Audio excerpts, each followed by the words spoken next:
Jadi Ini semua juga bukan dasar pemikiran kita sendiri gitu ya, bahwa betul. ada orang-orang pendahulu kita yang luar biasa, yang mereka menulis dengan luar biasa, pemahaman teologinya juga luar biasa. Ya, dan kita ibaratnya ya melanjutkan obor gitu ya. Iya. Untuk terus mengajarkannya kepada orang-orang percaya. 3, 2, 1, ngobrolin pesona Injil yuk setiap hari. Pak Bro, Saya ketemu lagi, Brother Mike. Aku ingat salah satu filsuf modern lah ya, Immanuel Kant. Dia bilang bahwa mengapa kita ada hidup di dunia ini, ya sesederhana kita mencapai atau mencari kebahagiaan dan mencapai kebaikan moral. Iya.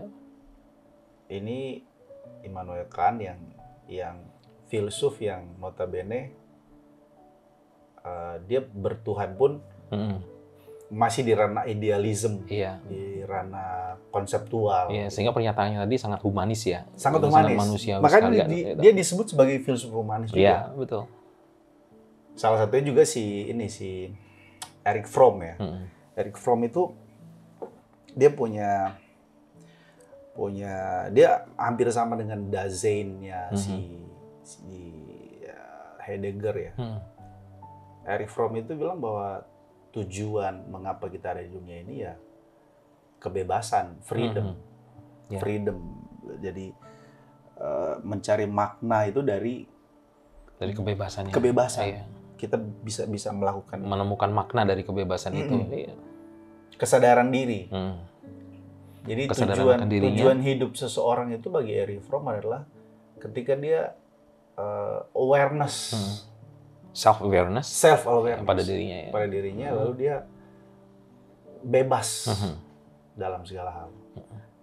Makanya ini kemudian dikembangkan oleh beberapa filsuf yang post modern sampai kepada pemahaman bahwa sebenarnya kalau Tuhan itu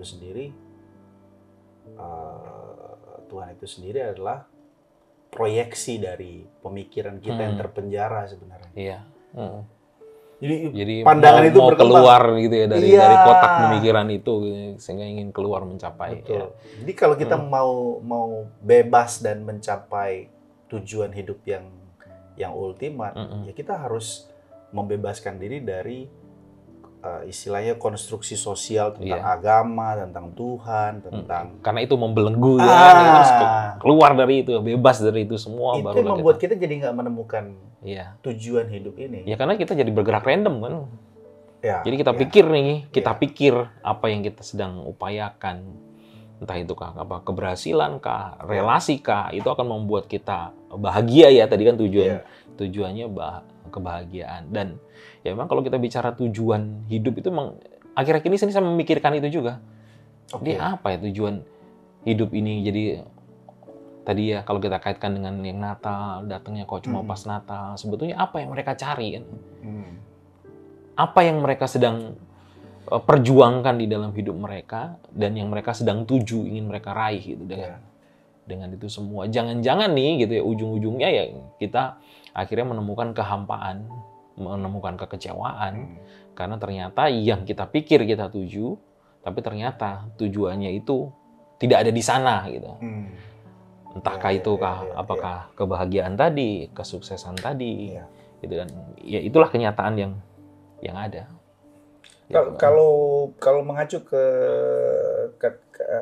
katekismus atau apa, Bro? Ya, sebetulnya sih bukan hanya katekismus ya, tapi kalau kita mau jujur, kita bicara secara konteks rohani, kan tujuan hidup kita kan, tujuan utama kita manusia itu kan memang adalah memuliakan Allah.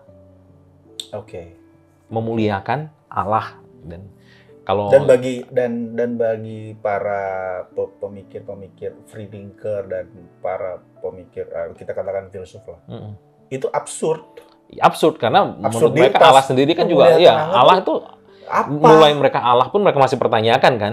Jadi kalau gitu memuliakan Allah itu seperti apa gitu kan. Apalagi kan terus ditambah dan menikmati Allah Menikmati selama-lamanya gitu kan. Iya. Allah sendiri masih absurd, Iya. abstrak mungkin Iya, kan, iya. tidak tahu siapa, di mana, bagaimana dan seterusnya. Lalu kemudian memuliakan dia dan menikmati dia, bagaimana mungkin kan gitu. Tapi kalau kita mau sekali lagi kita mau melihat ke Alkitab, ya kan Alkitab memang memiliki satu pengertian, itulah tujuan utama kita ada dan Ya, juga kita jangan-jangan diciptakan. gini Pak, jangan-jangan kita punya definisi memuliakan Allah dan menikmati Allah. Itulah tujuan hidup kita. Bagi orang-orang ini, mereka interupsi gitu. Interupsinya bahwa ya itu sebenarnya itu delusional di dalam pikiranmu sebenarnya. Untuk menghindar dari yang namanya penderitaan, dari yang namanya tantangan-tantangan hidup. Betul, karena pertanyaan tujuan hidup itu munculnya ketika memang ada penderitaan, ada tantangan. Itu muncullah ada kejahatan. Muncul sebetulnya tujuan hidupnya apa sih?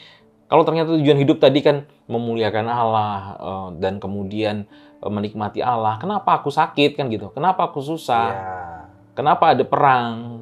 Kenapa ada penjajahan gitu? Kenapa ada segala macam yang tidak baik di dunia ini kan gitu? Di abad pertengahan si Karl Marx kan kemudian menggugat kan, dia menggugat kaum dia sekaligus menggugat kaum borjuis, sekaligus menggugat kaum proletar gitu. Gugatannya karena ya lu tuh dibodoh-bodohin sama penguasa, sama orang-orang kaya. Mereka ngomongin tentang Tuhan, tentang Allah, memuliakan Allah, menikmati Allah. Itu sebenarnya tidak lain dan tidak bukan sebagai candu, sebagai racun yang mereka yang mereka berikan kepadamu, sehingga engkau tidak maksimal dalam hidup gitu. Nah, gimana kita mengkonstruksikan, mendeskripsikan menikmati Allah dan memuliakan Allah yang sifatnya abstrak tadi itu?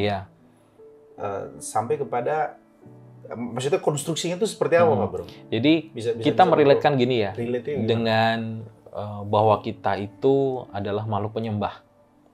Ingat waktu kita belajar penyembahan, waktu kita share tentang penyembahan berhala itu kan kita sampai bahwa kita ini menyembah sesuatu. Siapapun kita menyembah sesuatu. Jadi kita makhluk ciptaan. Kita adalah makhluk ciptaan yang menyembah. Dan kita harusnya menyembah Allah. Itulah sebetulnya makna dari bagaimana kita memuliakan Allah. Gitu. Tapi memang kenyataan yang terjadi sekarang itu bahwa kita tidak sedang memuliakan Allah.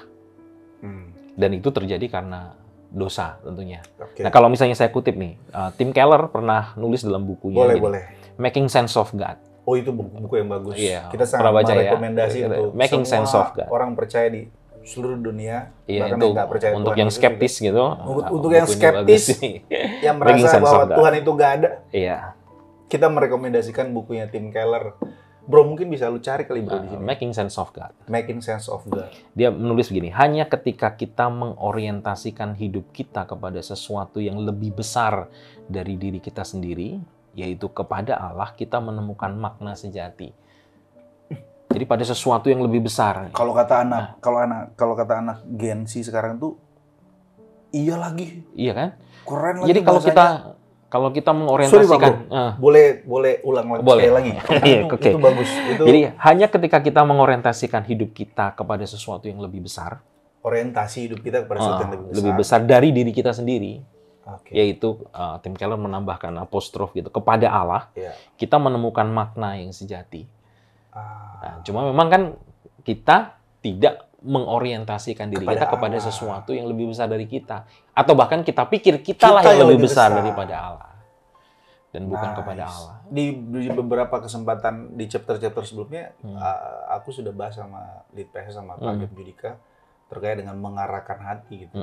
Ini kurang lebih sama kali ya. Maksudnya kita mengorientasikan hati kita itu kepada Allah. Sementara para filsuf-filsuf itu kepada kebahagiaan, kebaikan moral, kebebasan diri, kesadaran diri. Kalau surat Roma bilangnya kepada ciptaan sebetulnya kan?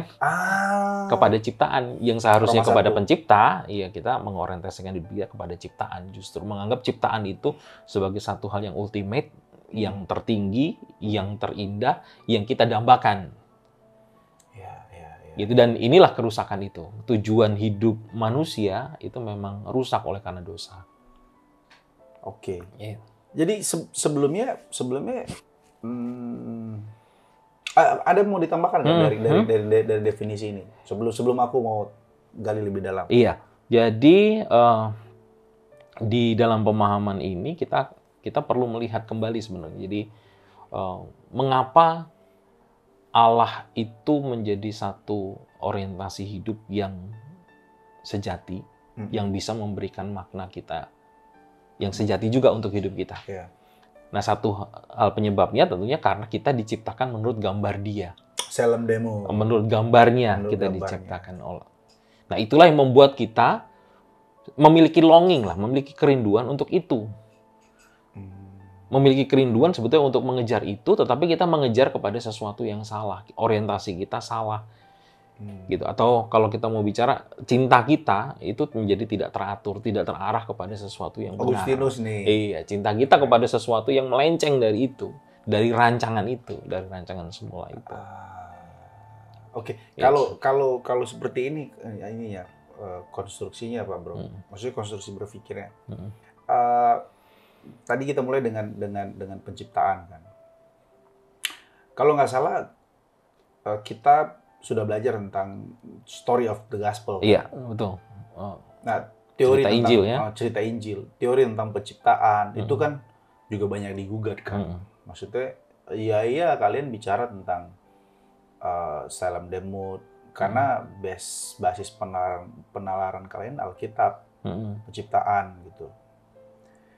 Nah, ada nggak dari Pak Bro semacam apa namanya?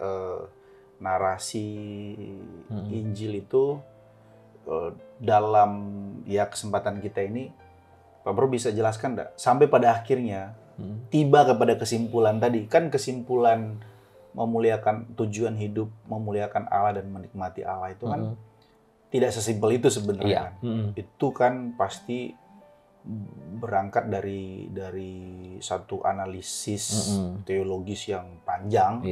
Sampai tiba kepada kesimpulan yang sesederhana itu terlihatnya. Kita nggak bisa simplify begitu juga. Iya, betul.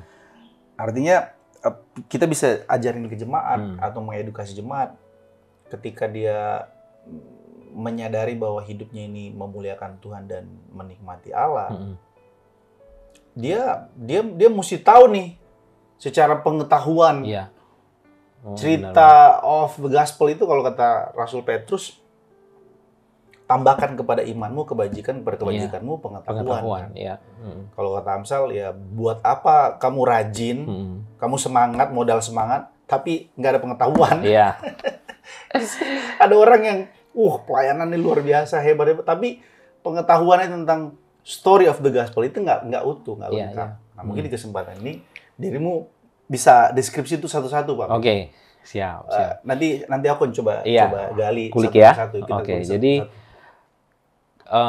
kita bicaranya based on the Bible aja ya, Alkitab aja nih kan sebagai dasar. Ya, jadi kalau nanti ada gugatan-gugatan dari luar, ya kita bicaranya ini berdasarkan apa yang diajarkan oleh Alkitab. Jadi dan tentu satu kebenaran itu kan harus terbuka ruang untuk diuji. Iya. Nah, apakah Alkitab bisa mempertahankan diri? Iya, benar. Atau bisakah Alkitab memberikan alternatif pemikiran yang lebih unggul dibanding yang lain? Benar. Soal tujuan hidup manusia. Betul. Boleh. Jadi Kejadian 1 26 sampai 28 itu kan. Kejadian 1 28. Ayat 26 28 itu menjelaskan bahwa Allah itu menciptakan manusia menurut gambarnya. Oke. Dan sebetulnya ini memberi kita kehormatan untuk hidup memuliakan Dia. Dan melalui hubungan yang intim dengannya. Mengelola ciptaan, terus kemudian taat kepada kehendaknya. Dan Kejadian 1 ayat 31 menjelaskan dengan kata-kata yang sangat luar biasa, itu kan sungguh amat baik. Bro, sungguh bisa tolong amat baik. Kejadian 1 ayat 31, Bro. Aku pengen baca tuh teks itu. Jadi dengan sungguh amat baik itu berarti pada awal diciptakan manusia itu memang bisa mencerminkan kemuliaan Allah di dalam hidupnya. Oke. Gitu ya. Sorry, Pak. Iya. Ini dia. Maka Allah melihat segala yang dijadikannya itu sungguh amat baik. Jadilah petang dan jadilah pagi. Iya, betul. Dan pandangan bahwa kita diciptakan segambar dengan Allah itu berarti bahwa kita dirancang dalam satu hubungan yang intim dengan Tuhan itu, bukan hanya pandangan saya gitu ya. Saya mengutip misalnya A.W. Tozer ya. Boleh. Di salah satu teolog iya, favorit betul. saya juga tuh. Gitu ya. Di dalam bukunya The Purpose of Man gitu ya. Ini kebetulan ciptaan tujuan manusia diciptakan. Itu diciptakan menurut gambar Allah berarti kita dirancang untuk hubungan, penyembahan dan penghormatan kepadanya. Jadi jelas tujuan awal kita diciptakan itu adalah memang memuliakan Dia. Memuliakan Tuhan yang adalah pencipta itu. Dan kemudian kalau kita kembangkan secara lebih luas, harusnya ini itu terlihat di dalam setiap bidang kehidupan kita. Ya pekerjaan, ya keluarga, dan juga bahkan ibadah itu sendiri di dalam kebaktian kita kepada Tuhan. Tapi seringkali kan kemudian kita menggantikan tujuan ini dengan sesuatu yang lebih kecil, yang lebih rendah, yang lesser than God. Yang lebih rendah, lebih kurang daripada Allah, tapi kita jadikan sebagai pusat kehidupan kita. Nah, itulah kegagalan kita memahami bahwa inilah sebetulnya pusat hidup kita. Pusat hidup kita itu adalah memuliakan Allah. Apapun yang kita lakukan nih, pusatnya adalah memuliakan Allah. Tetapi kita gagal di situ. Mungkin karena kemungkinan karena dia nggak lihat Allah itu kali ya, Pak Bro. Nggak kelihatan Allahnya. Nggak kelihatan, maksudnya ya dia menjadikan pusat sesuatu yang ya tadi lesser than God itu. Let's say lah uang, let's say lah jabatan, rumah, ya pasangan mungkin.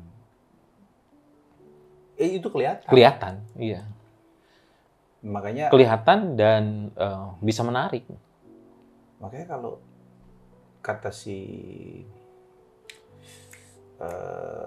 siapa nih filsuf absurditas nih, ya percaya Allah itu absurd.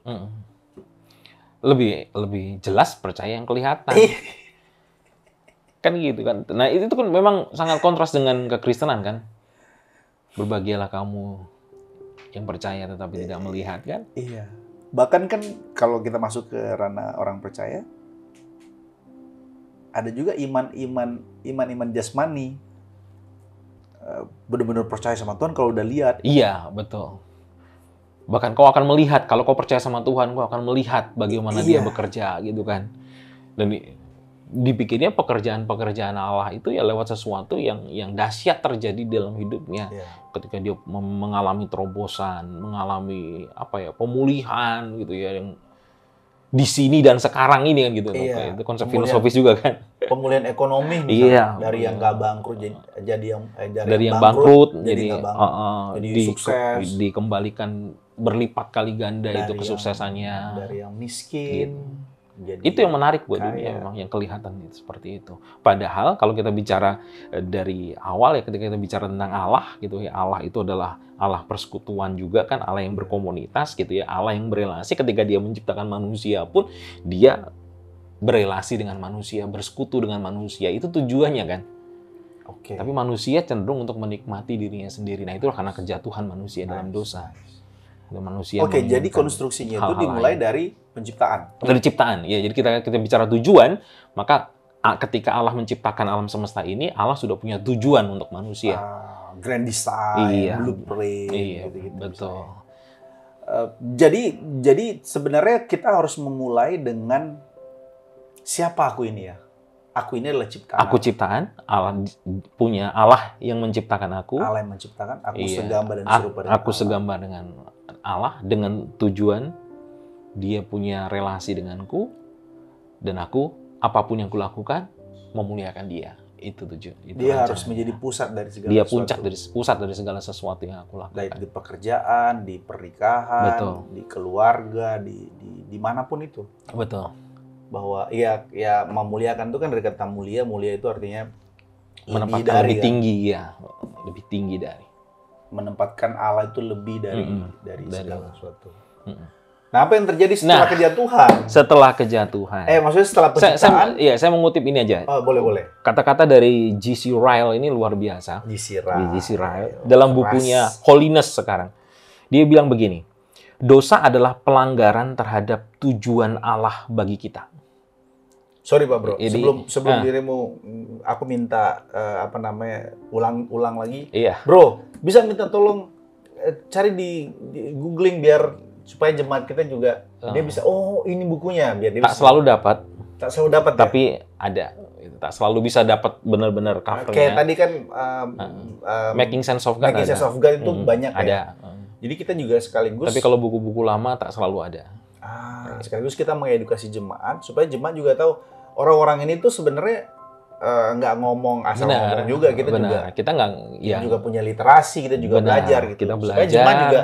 Dan ini semua juga bukan dasar pemikiran kita sendiri gitu ya, bahwa betul. Ada orang-orang pendahulu kita yang luar biasa, yang mereka menulis dengan luar biasa, pemahaman teologinya juga luar biasa.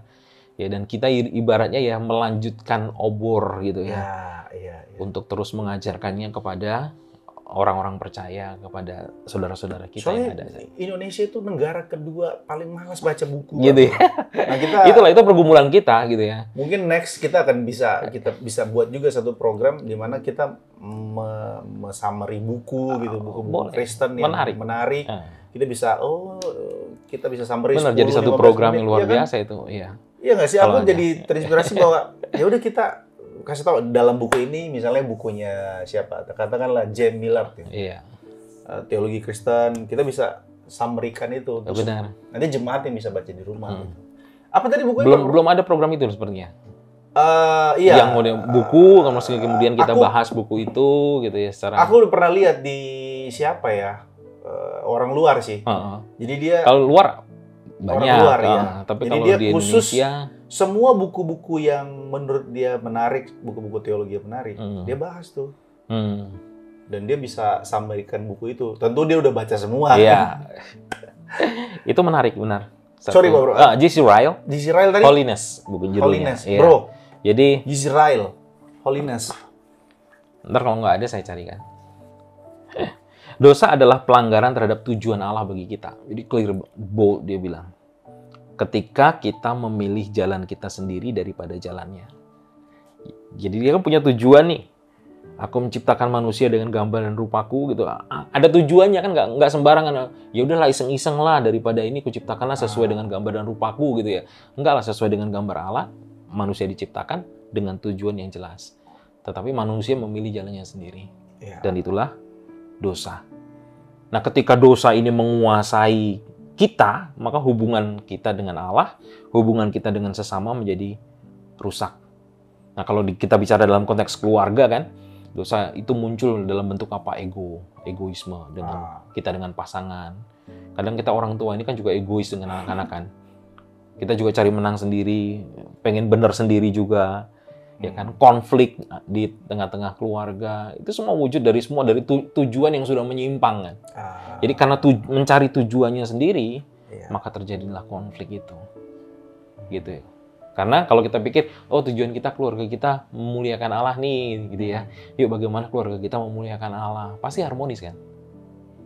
Iya. Kalau tidak harmonis, kalau punya kesadaran bahwa, kesadaran itu tujuan hidup kita ini memuliakan Allah, tujuan kita di keluarga ini memuliakan Allah. Itu nggak akan ada egoisme. Betul, karena yang akan ada ini sebetulnya kita udah masuk ke berikutnya nih ya. Kita baru bicara kejatuhan, tapi kita udah bicara pemulihan gitu ya. Kalau kita bicara nanti keluarga yang sesuai dengan tujuan tadi, sadar akan keberadaannya, keberadaan dalam rancangan Allah itu tadi, akan ada pengampunan, akan ada kasih, ya kan, akan ada keharmonisan tadi kan, akan terwujud semuanya itu. Sebelum kita tadi kan kita sudah bicara tentang penciptaan, lalu ke kejatuhan. Sebelum kita nanti ke soal penebusan atau pemulihan itu, Pak Bro, nanti ada lagi istilahnya case pembaharuan ya. Betul. Sebelum ke sana, sejauh mana dampak dosa itu? Kalau kita kan, yang basis penalarannya adalah Bible atau Gospel.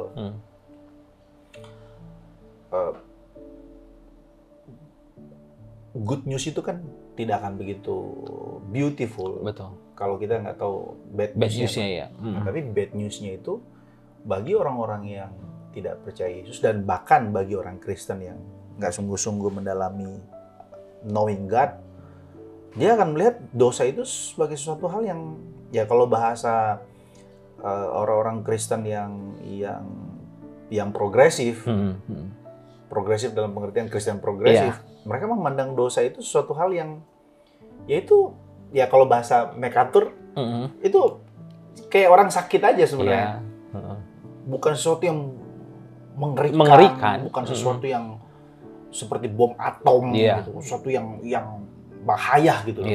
Saya berikan ilustrasi begini, kan kita diciptakan oleh Tuhan dengan satu tujuan. Tujuannya jelas ya.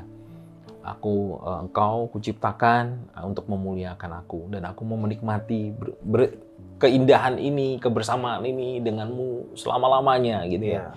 Tapi kemudian karena dosa tadi kita keluar dari tujuan Allah ini, kita bayangkan ya, ini kita ke arah sana seharusnya untuk menikmati kebersamaan dengan Allah, keindahan bersama dengan Allah tadi. Terus kemudian kita mencari tujuan kita sendiri di jalan kita sendiri. Dan ternyata ujungnya ini apa kalau gitu? Kalau tujuan itu salah. Nah itu sebetulnya dampak mengerikan dari dosa ini, keluar dari tujuan Allah itu. Kita maka dari itu kita mengembara di satu jalan yang sebetulnya ujungnya jelas-jelas adalah maut. Iya. Upah dosa adalah maut kan. Dan semua orang sudah berbuat dosa. Semua orang telah berbuat dosa. Kita tanpa sadar kita menjalani kehidupan kita dengan tujuan yang salah. Kalau ada film yang lagi viral itu kan ipar adalah maut. Sebenarnya bukan ipar adalah maut. Yang memilih tujuan dia, dosa itulah yang mengakibatkan maut. Oke. Dan ini menjadi kemudian manusia di dalam tujuan yang salah ini juga repotnya gitu ya. Benar-benar untuk menunjukkan keberdosaan kita nih. Kita mencari jalan sendiri, jalan keluar sendiri. Either dengan upaya untuk bagaimana kita menjadi baik, berusaha keras untuk menjadi baik, menjadi juru selamat bagi diri sendiri gitu. Kita mencoba ini kan, aku ada di jalan yang salah ini kan. Iya. Kita tahu kita ada di jalan yang salah. Lalu kemudian kita mencoba keluar dari jalan yang salah itu, dari tujuan yang salah itu dengan kekuatan kita sendiri. Ataupun juga tadi, mungkin orang-orang yang skeptis tadi adalah orang-orang yang memberontak dari ini semua. Jadi ketemu lagi dengan legalis dan antinomian di sini kan? Oh itu jangan situ dulu Pak. Enggak maksud saya. Beririsan kan? Ternyata pola pikir Farisi maupun juga pola pikir anak bungsu gitu ya, itu ada di mana-mana. Aku gitu. Ada di mana-mana. Waktu sama dirimu nanti. Gitu. Ada di mana-mana ternyata gitu. Itu menjadi pola dasar berpikir kita dan bertindak naturnya gitu. kita ya. Iya jadi natur benar jadi. Sinful nature lah. Iya, sinful nature kita itu akan selalu seperti itu. Itulah yang membuat kita tetap ada dalam ini kan betapa menjadi sangat mengerikan kan. Bahwa kita sedang menuju ke arah yang salah tanpa sadar kita berada di jalur yang salah. Kalau kita mau ke puncak gitu ya, kita nggak sadar kita bergeraknya ke timur gitu kan. Jelas-jelas ke Cikampek lurus terus, kita berpikir kita akan sampai puncak. Nggak mungkin kan. Kita akan semakin jauh. Ya, analogi yang menarik sih. Ya, kita sampai, kalau ke timur terus ya kita sampainya ke Semarang, Solo gitu kan. Nggak mungkin sampai puncak.